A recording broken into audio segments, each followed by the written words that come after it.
2024 में देश में लोकसभा चुनाव होने वाले हैं और सत्ताधारी और विपक्ष दोनों चुनावों के लिए पूरी तरह से तैयार हैं। लेकिन इसी बीच एक और बड़ी बात है। बड़ी बात ये है कि 11 जो पार्टीज हैं, 11 दल हैं, 11 दलों के लगभग 91 सांसद ना एनडीए में शामिल होने वाले हैं और ना ही वो इंडिया का साथ देने वाले हैं। तो किस तरह से फेरबदल हो सकता है, क्या पूरी रणनीति हो सकती है, वो आपको समझाने की कोशिश करते हैं सरल भाषा में। देखिए, सबसे पहले तो हम आपको ये बता दें कि देश में 2024 में होने वाले लोकसभा चुनावों के लिए सत्ताधारी और विपक्षी दलों की तैयारियां कंप्लीटली शुरू हो चुकी हैं, पूरी रणनीतियां बनना शुरू हो चुकी हैं। एक और जहां कांग्रेस के नेतृत्व वाली बेंगलुरु में 26 विरोधी दल इकट्ठा हुए, वहीं दूसरी ओर भाजपा के साथ एनडीए के जमावड़े में 38 दलों ने चुनावी रणनीति पर जो है वो माथापच्ची की है। हालांकि इस बीच देश भर में 11 राजनीतिक दल ऐसे भी हैं जो दोनों में से किसी भी गठबंधन का हिस्सा बिल्कुल भी नहीं है।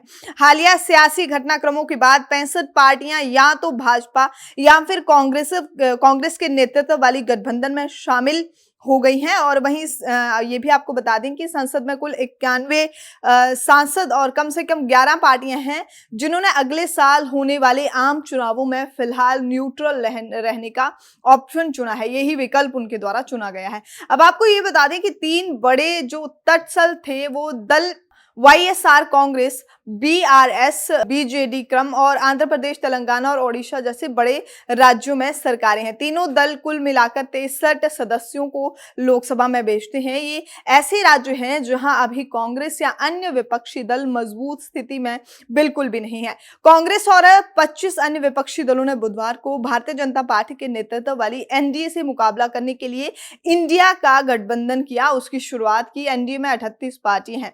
अब एनडीए में कौन कौन सी पार्टियां जो हैं वो हिस्सा नहीं ले रही हैं, ये पार्टियां जो किसी भी गठबंधन में हिस्सा नहीं ले रही हैं, आपको वो बता देते हैं कि ये जो पार्टियां हैं इन्होंने डिसाइड किया है कि ये किसी में भी हिस्सा नहीं लेंगे और यही हो सकता है कि कोई बड़ा फेर बदल कर दे। इसके बाद आपको ये भी बता देते हैं कि 3 राज्यों में अकेले दम पर सरकार में कौन कौन से आखिर दल हैं। देखिए, वाईएसआर कांग्रेस ने 2019 में आंध्र प्रदेश के चुनावों में जीत हासिल की थी।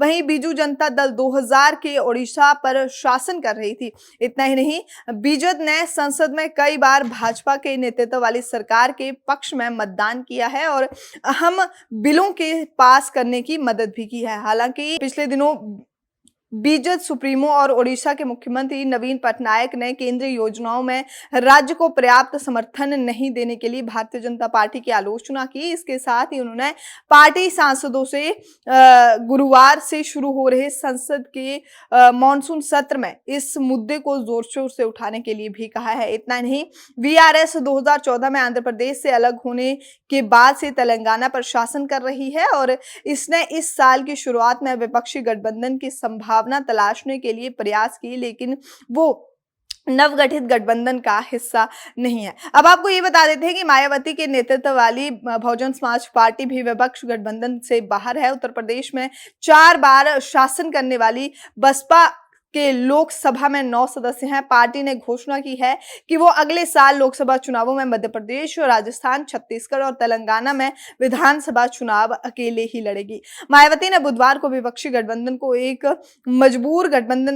काफी ज्यादा मजबूर गठबंधन बताया है और कहा है कि विपक्षी दल सत्ता पाने के लिए गठबंधन कर रही है। इसके साथ ही उन्होंने कहा कि आगामी चुनावों में बहुजन समाज पार्टी अपने सहयोगी गठबंधन को मजबूत करेगी। अब आपको ये भी बता देते हैं कि वहीं असदुद्दीन ओवैसी के नेतृत्व वाली एआईएमआईएम को भी विपक्षी गठबंधन से बाहर किया गया है और पार्टी ने कहा है कि पार्टी के साथ राजनीति अछूत जैसे व्यवहार किया जा रहा है। उन्होंने कहा है कि हैदराबाद और तेलंगाना के आसपास के इलाकों में अच्छी स्थिति और वो महाराष्ट्र, उत्तर प्रदेश, बिहार और कर्नाटक जैसे राज्यों में विस्तार करना चाहती है। पार्टी के प्रवक्ता वारिस पठान ने विपक्षी गठबंधन पर निशाना साधा है। उन्होंने कहा है कि जो नीतीश कुमार, उद्धव ठाकरे और महबूबा मुफ्ती पहले भारतीय जनता पार्टी से हाथ मिला चुके हैं, वो बेंगलुरु में बैठकर इसमें हिस्सा ले रहे हैं और इस बैठक का हिस्सा बने थे। लेकिन एआईएमआईएम जो भारतीय जनता पार्टी को हराने के लिए काम कर रही है, उसको नजरअंदाज किया गया है, इसलिए उसने इसमें हिस्सा नहीं लिया गया है। तो लगभग